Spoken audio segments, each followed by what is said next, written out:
I call the Honourable Joe Goodhue. Mr Chair. But I rise to my feet and with the privilege of being Associate Minister for the Social Development Portfolio, and I want to cover off on a couple of things this evening. But the first thing I want to say is that this landscape is changing, and it needs to. And that is because this government is tackling some really hard things. So I refer to the child, youth and family reforms. I refer to the fact that instead of chucking money at people who are, for whatever reason, relying on a benefit, or chucking money at young people who have found themselves, young women who are pregnant at a very young age, we are assisting those people to realise the full potential in their lives.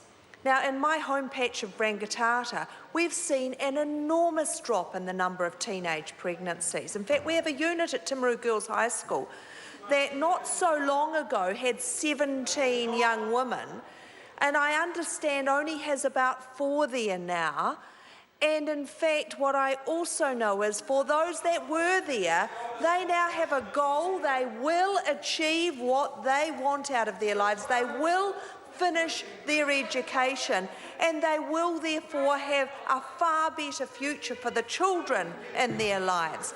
But what we're doing is not just simply dreaming up an inventive solution or in a way of getting into the lives of these people and trying to help.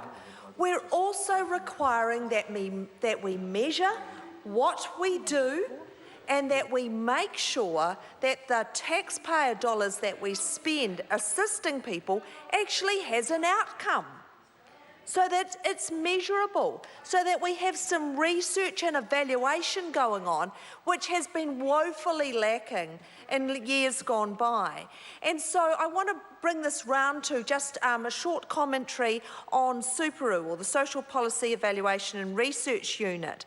So we are, within Superu, developing an effective evidence base for the social sector so that those making decisions can actually improve the lives of vulnerable New Zealanders. This is our social investment approach. It's about increasing the use of targeted evidence-based investment that will get better long-term results, not for some ephemeris sort of group of people, but for real New Zealanders, for real vulnerable children, for vulnerable adults, for vulnerable families. Real results. I have to say, though, that the work that's going on within this portfolio and across government is not easy, because it's much simpler just to throw some money at it and hope it works, or even to instinctively think that it works, when the reality is going out there and seeking the evidence and then channeling the funding through to where that evidence shows us we're making a difference in the lives of New Zealanders really is much tougher, but it's worth it. It is absolutely worth it, and we've seen that with the way that we have assisted young teenage mums, wrapped around them the assistance to keep them in education, to keep them in training, assist them into jobs, to help them with budgeting, to help them with parenting skills. And I just know, because I've seen it and I've met them, that it makes a real difference in their lives. Within the community investment portfolio, we spend more than $330 million a year. Now we are doing a line-by-line review of what we spend to ensure that it is directed towards the most vulnerable New Zealanders. Those vulnerable children who really need us to make a difference in their lives, not just pat their mothers or fathers on the back and say, there, you have our sympathy. They need real interventions that result in changes in their lives.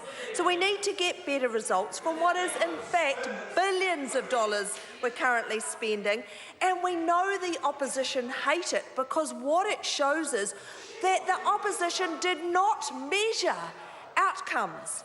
they were too afraid, because what that really meant was it wasn't intentions, it's outcomes.